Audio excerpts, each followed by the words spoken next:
Olá, pessoal! Hoje eu estou aqui com dois convidados muito especiais para falar sobre o mercado de energia. Tenho aqui comigo no Dunk Entrevista hoje o Carlos Rato, que é CEO da BBCE. Já vou deixar, Carlos, você contar um pouquinho mais de você e do seu papel lá na Bolsa de Energia. E também o Lucas Vilela, que é gestor de risco da Newcom, que é uma das empresas que comercializam energia. Lucas também com um papel desafiador como gestor de risco nesse mercado ainda em desenvolvimento. Então, hoje nós queremos explorar um pouco mais esse mundo de energia, gestão de risco e derivativos. E esses convidados que eu tenho aqui com certeza nos apoiarão nessa missão. Então, bem-vindo, Carlos, bem-vindo, Lucas. Obrigada por estarem aqui conosco no Dunk Entrevista. Carlos, vou deixar você começar, por favor. Obrigado, Berê. Bom, é um prazer estar aqui, falar um pouquinho de BBCE. A gente atua dentro do mercado, que a gente chama de mercado livre de energia, né? Para aqueles que não conhecem, é aquele segmento onde, como o próprio nome já diz, né? Os consumidores eles têm liberdade de escolha de qual gerador ele vai comprar a sua energia. Esse mercado ele necessita de uma figura central, que é a comercializadora de energia, que talvez o Lucas possa até falar melhor que eu, porque eu vim do mercado financeiro, eu estou aprendendo ainda no mercado de energia, mas essas comercializadoras, elas, entre outras coisas, elas também fazem operações entre elas, e a BBC é essa plataforma, esse ecossistema que conecta todas as comercializadoras e demais entidades interessadas em negociar a energia no único ambiente, e a gente oferece tantos serviços aí, desde pré-trade até pós-trade, obviamente com foco em negociação eletrônica, captura de informação, enfim, todos os serviços aí relacionados ao canal de comunicação entre as partes para fim de negociação, né? Então, e a gente, acho que a Berenice, a gente estava conversando um pouco antes, a gente está com um grande desafio, não só nós, mas acho que todo o mercado, de criar e desenvolver o mercado de derivativos de energia. Algo que eu estava comentando que o mercado já faz hoje, mas não se chama de derivativo, né? Porque o mercado, quando eu falo negociação de energia, o que se negocia é compras e vendas de energia com liquidação futura, mas com entrega física, né? Esse é o mercado de energia hoje. O que a gente está criando é um mercado sem entrega física, um mercado puramente financeiro, onde boa parte das operações que hoje são feitas no físico vão ter um lugar adequado para serem feitas e até ter um crescimento maior desse volume, é isso que a gente espera. É um instrumento extremamente necessário para o desenvolvimento do mercado, para a formação de preço, para a criação de curva, enfim, existe para outros mercados, para outras commodities, e a gente aqui está com esse papel de trazer esse mercado, desenvolver esse mercado junto com o próprio mercado, óbvio, junto com os nossos clientes, acionistas. Então, acho que esse é o nosso desafio aqui e estou à disposição para falar um pouco mais dele e também tentar dar meus pitacos aqui no mercado de energia, que não é a minha praia, mas eu tenho aprendido aí ao longo do tempo com os nossos acionistas e clientes, então vou tentar dar alguma contribuição aí também e dar nossa visão sobre esse mercado. Então, mais uma vez, obrigado, Berê, estamos à disposição aqui. Obrigada a você, Rato. Lucas, por favor, você pode dividir conosco então um pouquinho sobre como é que é esse universo de trading de energia? Claro, vamos lá. Primeiro, agradecer aí a oportunidade e agradecer também a presença do Rato. É um prazer estar dividindo aí com você esse papo. Mas acho que vamos começar falando um pouco sobre o papel das comercializadoras, né? Acho que no mercado, como o Rato já falou, mercado de livre negociação, as comercializadoras têm o desafio de entrar como provedoras de liquidez, né? Intermediando grandes geradores com volumes de energia às vezes muito grandes e com características específicas de geração. Então, a comercializadora ela acaba assumindo muitas vezes esse papel intermediário, em que a gente assume o risco de uma curva de geração ou um local de entrega, um gerador, por exemplo, que tem um perfil de geração eólica no Nordeste, e a gente assume o risco dessa geração, precifica essa variação da energia e acha consumidores para pulverizar essa energia, também assumindo muitas vezes o risco do consumo desses consumidores, né? Então, acho que o papel central da comercializadora é como provedora de liquidez, mas também atendendo demandas específicas, né? Então, às vezes a gente tem os contratos mais vanilla que todos os consumidores fazem, mas a gente também tem possibilidade de ter contratos com indexação diferenciada, seja dólar, seja outros indicadores, e um movimento que vem acontecendo nos últimos anos é que algumas comercializadoras estão também se colocando como fornecedoras de liquidez para contratos de longo prazo, né? Então, que é uma coisa muito positiva para o mercado. As comercializadoras estão a forma que sempre se fez a expansão do mercado foi através de leilões no mercado regulado, e recentemente a gente está vendo algumas comercializadoras com rating suficiente para comprar contratos de longo prazo de geradores, os geradores pegarem esses contratos, irem em bancos e conseguirem financiar a expansão. Eu enxergo que esse é um futuro muito positivo para as comercializadoras daqui para frente. Interessante, Lucas. Nesse sentido, quando você consegue fazer esse contrato de longo prazo, você passa a ter um recebível. Então, você teria todo esse universo, né, de buscar financiamentos lastreados em recebíveis, também agora se abrindo para as empresas de energia. Hoje, a forma como os geradores conseguem se financiar, eles historicamente, né, eles vendem nos leilões para as distribuidoras, pegam esse recebível da distribuidora e conseguem levantar o dinheiro para subir os parques. E aí, na verdade, o que a gente está fazendo é trocando esse papel. Agora, em vez dele vender para a distribuidora no leilão, ele vai passar a vender para comercializadoras, e as comercializadoras que vão dar liquidez nesse mercado para os consumidores. Então, a gente está, aos poucos, né, a tendência é que a gente vá trocando esse mecanismo de leilão para um mecanismo mais pulverizado e com mais competição, né, com todos os players podendo ofertar. E isso também traz mais previsibilidade aos fluxos de caixa futuros, na medida em que você já faz esses contratos de longo prazo, já tem ali uma previsão, então você como gerador, de uma receita futura, né? Não fica à mercê de vender só nesses leilões que são focados numa entrega de curto prazo, é isso? Como é que funciona um pouquinho esse leilão? Você pode dividir conosco? Claro, acho que hoje as distribuidoras, acho que não sei se está claro para todos os espectadores, mas ela na verdade, é uma empresa que gerencia os ativos de distribuição. Então, teoricamente, ela só vai receber ser remunerada por gerir os ativos e os serviços de distribuição, que são os postes, os transformadores e os fios. E a energia que passa no fio, que chega aos consumidores, na verdade, ela é só pass-through por ela. Então, ela compra em leilões regulados pela ANEEL e vende para os consumidores, né? Então, ela só pega daqui, paga ali, e todos os efeitos positivos e negativos que o efeito desses leilões é 100% repassado para o consumidor.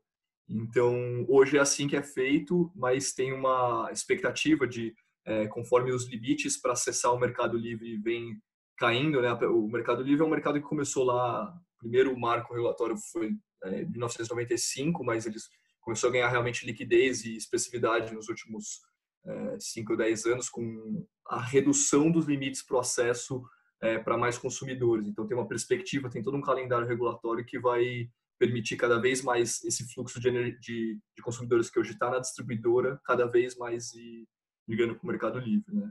E acho que é essencial a gente ter todo o desenvolvimento do mercado de entrega física mesmo, mas com certeza os derivativos que vão entrar vão ajudar a proteger conforme a gente for fazendo essa transição, que vai dar mais ferramentas para quando a gente assumir esse consumo que vem das distribuidoras, a gente vai ter mais ferramentas para poder gerenciar esse risco, né?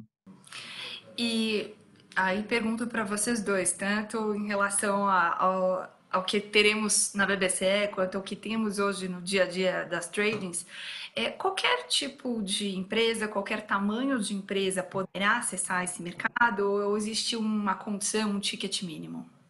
O Lucas pode falar melhor, mas existe um ticket mínimo. Na verdade, sim, talvez antes de passar, Lucas, desculpa, acho que só para aproveitar a tua pergunta, Berê, acho que vale a pena, e o Lucas já mencionou isso, mas só para deixar claro aí para o público de forma geral, acho que todo mundo, para entender um pouco o setor e dividir um pouco do que eu conheci também do setor, acho que a gente tem quatro grandes players nesse setor, né?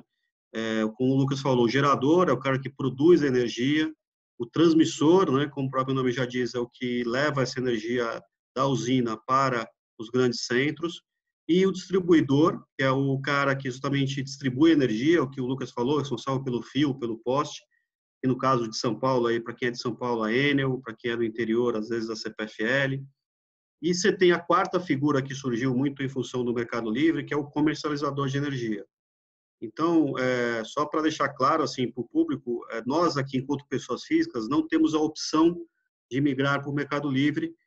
Nós somos obrigados a comprar a energia via o distribuidor. Então, quem nos vende a energia no caso, quem mora em São Paulo, a Enel, quem está no interior, a CPFL, enfim, dependendo do local aí, é o distribuidor que, como o Lucas bem colocou, ele compra essas energias do gerador e depois ele repassa, né, um pass-through, onde ele repassa essa energia para quem está consumindo, que não somos nós, que para fins técnicos, aí o nome que a gente dá para isso é o consumidor cativo, né? É aquele consumidor que não tem a opção de escolher de qual gerador ele quer comprar. E tem um grupo, através dessa legislação do Mercado Livre, que não é uma legislação única exclusivamente brasileira, né? Existe o Free Market em outros países, que estabelece que, dependendo do tamanho do consumidor, e aí o Lucas pode complementar aí, dependendo do tamanho do consumidor, ele tem a opção de não mais comprar único exclusivamente do distribuidor, e sim poder optar por qual gerador ele quer comprar. Então, hoje, esse mercado ele representa algo como 30% do mercado total de consumo.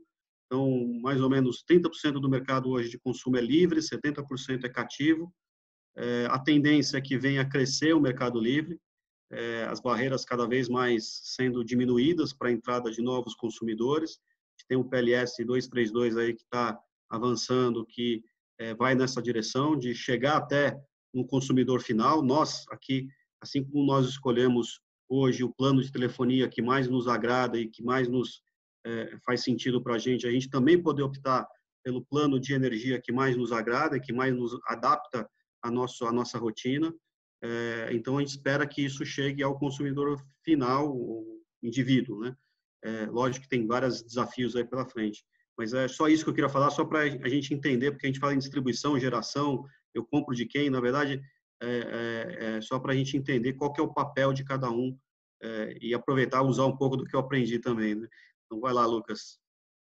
Perfeito, acho que você já falou bem, mas é exatamente isso, né? A gente tem esses players e a tendência, já tem alguns cronogramas para que os limites de acesso cada vez sejam menores, né? Originalmente, isso foi pensado, o Mercado Livre foi uma medida para levar uma livre concorrência de fornecedor para grandes consumidores, né? Para grandes indústrias.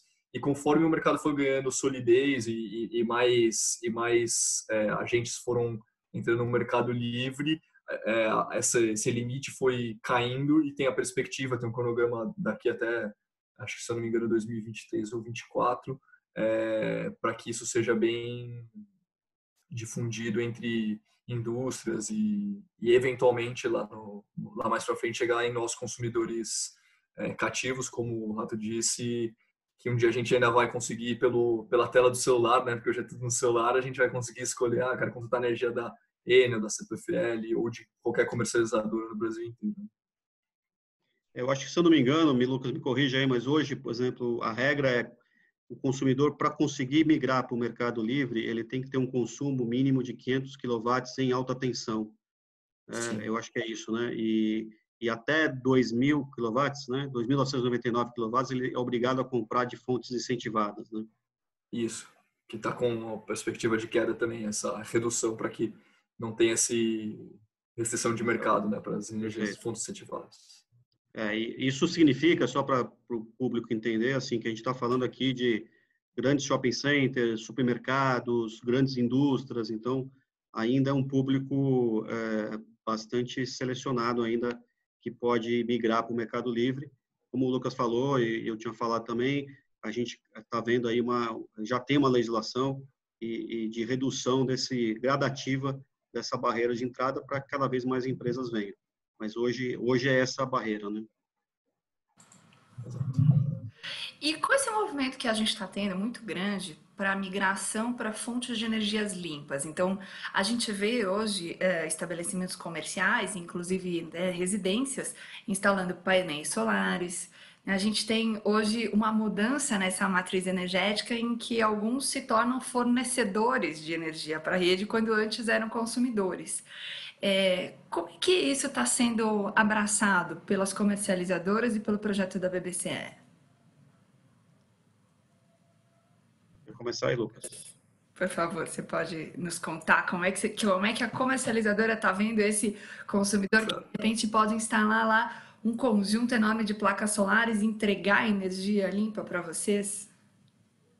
Hoje, por definição, né, por ser um mercado, é um monopólio natural, o mercado de distribuição, hoje um consumidor que instala qualquer fonte de geração próximo ao consumo, ele não pode vender essa energia, porque por ser um monopólio natural, só a distribuidora pode vender energia dentro da sua área de concessão.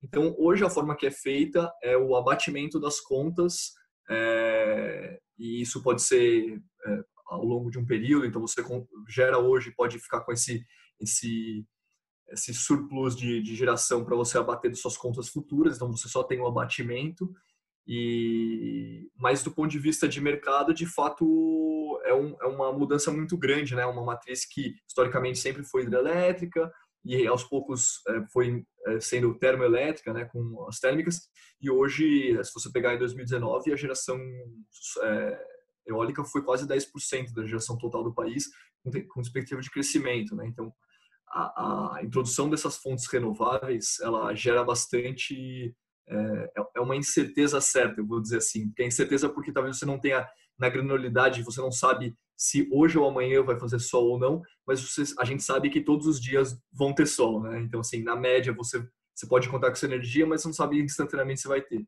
Então, acho que do ponto de vista da introdução dessas novas fontes, o mercado de comercializadora não é tão afetado porque hoje não existem alguns pleitos para que o consumidor possa vender essa energia, né? Mas ainda não tem nada aprovado.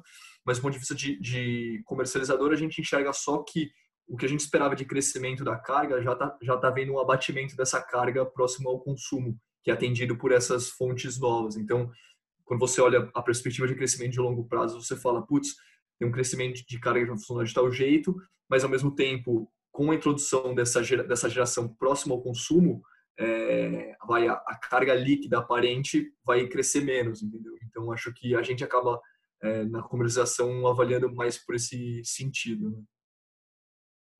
Só complementar, assim, no lado da BPC, a gente também não tem impacto, né, direto. Eu acho que, de uma forma geral, eu acho que tem muita água para rolar nesse sentido. Eu acho que tem muitas discussões para serem feitas, né? Como o Lucas bem comentou, e eu sou prova viva disso porque eu tenho uma casa no interior que eu coloquei energia fotovoltaica. Então, antes de entrar na BPCE, então assim, de fato, como o Lucas comentou, eu não posso vender a energia. Na verdade, eu tenho um abatimento da conta pela energia que eu jogo na rede. Só que também, como o Lucas comentou, eu acho que esse é um debate interessante. Primeiro, em relação aos custos, né? Como é que a gente consegue administrar esses custos? Porque o distribuidor existe, ele está lá, ele precisa fornecer energia para todo mundo. Então, como é que a gente consegue ter esse custo sendo absorvido? E outro debate que é o que o Lucas comentou também da questão da intermitência, né? A fonte solar é importante, mas ela é uma fonte que depende de insolação, né? Então, não necessariamente você tem uma fornecimento constante desta fonte. Mas, de repente, uma planta onde tenha solar do lado de uma térmica que possa ser acionada em alguns momentos, pode fazer sentido. Mas, sem dúvida, isso não sou eu que estou falando, tem vários estudos aí mostrando isso, o crescimento da fonte solar ele vai ser muito grande nos próximos anos, chegando a representar aí algo, alguns estudos falam algo como 30% do total das fontes de energia. Então, sem dúvida, é uma tendência, mais do que uma tendência, é uma realidade, né? Se você for para o Nordeste, você vai ver já hoje várias fazendas de geração solar. Então, mas assim, para a gente não afeta diretamente, mas eu acho que vai ter esse debate um pouco também do preço, né? Que preço que vai ser essa energia dado que o custo marginal de geração talvez seja muito baixo ou zero, né? E aí vem com outro assunto que está rolando no mercado, que é a discussão de preço horário, né? Que aí também é um tema para um único seminário, que é justamente discutir essa questão de variação de preço ao longo do dia. Excelente. Rato, nesse sentido, quando você está pensando a BBCE para ser um ambiente onde você possa negociar contratos de derivativos de energia, registrá-los, enfim, fazer da BBCE um ambiente que ajuda essa formação de preço. E vamos lembrar que quando a gente fala de derivativos, né, a gente está falando sobre preço futuro, que é hoje uma incerteza grande, né, Lucas? Você me contava que nesse processo de gestão de risco, você tem vários fatores, como até a questão climática, dado a nossa matriz ser principalmente hidro, que afetam esse preço, que trazem incerteza em relação, né, a quanto de um lado se vai faturar, do outro lado se vai receber nesses contratos futuros. E aí eu vejo que a BBC tem um papel muito importante em ajudar a nortear o mercado nessa formação de preço futuro. Como a gente já tem hoje nos mercados de derivativos agrícolas, por exemplo, e também de câmbio, né, que dá esse norte para a gente em relação a quanto será esse preço futuro. E aí, por aí mesmo, Rato, que vocês estão pensando em direcionar a construção desses derivativos? Eu acho que tem várias coisas que você comentou que são importantes. Primeiro, a formação de preço. Então, esse é um mercado cuja formação de preço ainda ela é dependente de um preço que é utilizado, né, muito fortemente, que é o chamado PLD, que é um preço calculado, né, baseado numa fórmula matemática de vazão, chuva, etc. Então, são modelos estatísticos de previsão de preço. Então, nós da BBC já começamos e já temos uma curva de preços baseada em operações de mercado. Essa curva já é hoje bastante utilizada como referência de preço de mercado, principalmente para operações de curto prazo, até um ano, 2 anos em alguns casos, mas ela reflete muito o volume de negociações que é feito. Eu, particularmente, acredito, não acho que a gente não tenha que ter outros modelos, mas eu prefiro e acredito muito nos modelos de preços de mercado, baseado em negócios realizados, porque, de fato, é ali onde você testa os vários modelos das várias casas, né? Então, o resultado desse mercado é um preço melhor formado. Então, por isso que a gente desenvolveu essa curva, a gente até recentemente fez alguns aprimoramentos nessa curva e lançamos. A expectativa com os derivativos é que a gente consiga alongar esta curva. Então, o fato de você não precisar entregar a energia física para operar o derivativo, que é um contrato 100% financeiro, talvez permita que você consiga fazer operações de mais longo prazo e, com isso, você consiga marcar preço também nos vértices mais longos. Então, esse é o nosso objetivo com o derivativo, aumentar a liquidez. Estava comentando que hoje a liquidez já é razoável, não é enorme, mas é boa, principalmente, de novo, para operações de curto prazo. A relação, né, de consumo versus negócios, ela é elevada hoje até para o mercado físico. Hoje o mercado físico gira em torno de 5 a 6 vezes, ou seja, um eletro, até ele ser consumido de fato, ele passa por 5 ou 6 mãos diferentes no mercado. Então, é um giro, comparado a outros mercados físicos, bastante alto, o que nos chamou a atenção para a criação do derivativo, né? O mercado não faz sentido o mercado negociar preço num mercado físico. O mercado para negociar preço tem que ser o mercado de derivativos e não o mercado físico. O mercado físico é para você negociar mercadoria, né? A energia em si. Então, isso que nos inspirou a criar o mercado de derivativos. E aí, sim, aí o giro do mercado de derivativos pode ser até muito maior que isso, né? Em países desenvolvidos é 10, 15 vezes o consumo. Então, e com isso ter uma melhor formação de preço, né? E aí se criar condições, porque isso é importante também, o mercado fala muito de ações de bolsa, clearing, contraparte central, só que hoje a gente não tem uma condição mínima para a criação de um ambiente de bolsa, porque, primeiro, o ambiente de bolsa ele não é de graça, né? A bolsa cobra a margem de garantia para poder assumir o risco. E se você olhar para a volatilidade do mercado, que é extremamente alta, e para a liquidez, que ainda não é tão alta, que ainda é média ou baixa, dependendo até do tipo de produto, esses dois fatores empurrariam a margem de garantia exigida lá para cima, o que provavelmente inviabilizaria um negócio de bolsa neste momento. Por isso que a gente quer trabalhar para a gente aumentar a liquidez, melhorar a formação de preço, diminuir a volatilidade, aí a gente cria condições para a criação de uma bolsa de fato. Excelente. Muitos desafios pela frente, né? Sim. Ok. Bom, para a gente encerrar, eu queria pedir então ao Lucas que deixasse uma mensagem final para a gente sobre como é que ele está vendo esse futuro próximo para as comercializadoras de energia. Acho que nos últimos anos assim foi um mercado de amplo crescimento, né? Acho que o Brasil passou por um período de bastante dificuldade, com dificuldade da indústria de engrenar e vários setores da indústria realmente em dificuldade. O setor de comercialização de energia acho que está com de vento em polpa, com alguns tropeços no caminho por causa de aventureiros que claramente não estavam sabendo fazer a gestão de risco e até acabaram saindo na mídia por rombos que eventualmente os derivativos vão até ajudar tanto a mostrar como a prevenir. Então, acho que é um setor aí que tem muito para crescer. O que o BBC está fazendo para fornecer de ferramentas para operação realmente vai trazer muita liquidez e muitos negócios no futuro aí para o setor de comercialização. Estou super feliz de ouvir essas boas perspectivas de vocês, claro, cheias de desafios ao longo desse caminho, mas notícias boas, tanto para o desenvolvimento do mercado financeiro e dos derivativos, quanto das empresas que estão no setor e poderão se beneficiar disso, né, desses instrumentos de gestão de risco, que vão, sem dúvida, dar mais previsibilidade às receitas, aos fluxos de caixa futuros, custos, né, pelo lado de algumas, e também, claro, vão ajudar a mitigar os riscos assumidos pelas comercializadoras e pelas tradings aí envolvidas nesse dia a dia. E claro, né, trazendo mais oportunidade para os consumidores, talvez não só os grandões, mas daqui a pouco os pequenos, os médios, né, e todo mundo se beneficiando disso. Então, quero agradecer muito a vocês. Deixo aqui um espaço para um recadinho final, se vocês quiserem deixar, mas desde já fico muito feliz pela contribuição que vocês trouxeram.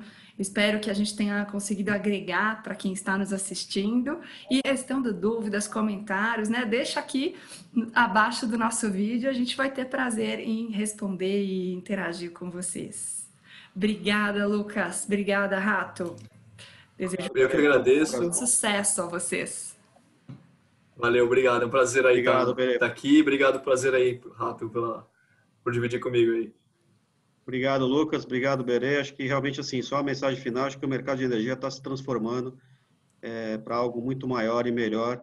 E acho que tenho certeza que vai ter muita gente interessada em cada vez mais ouvir falar desse assunto. Então, agradeço o espaço, porque realmente está totalmente alinhado, acho que, com as tendências aí. Muito obrigado. Obrigado, Lucas, aí, por dividir esse espaço. Valeu. Obrigada a você, gente. Tudo de bom.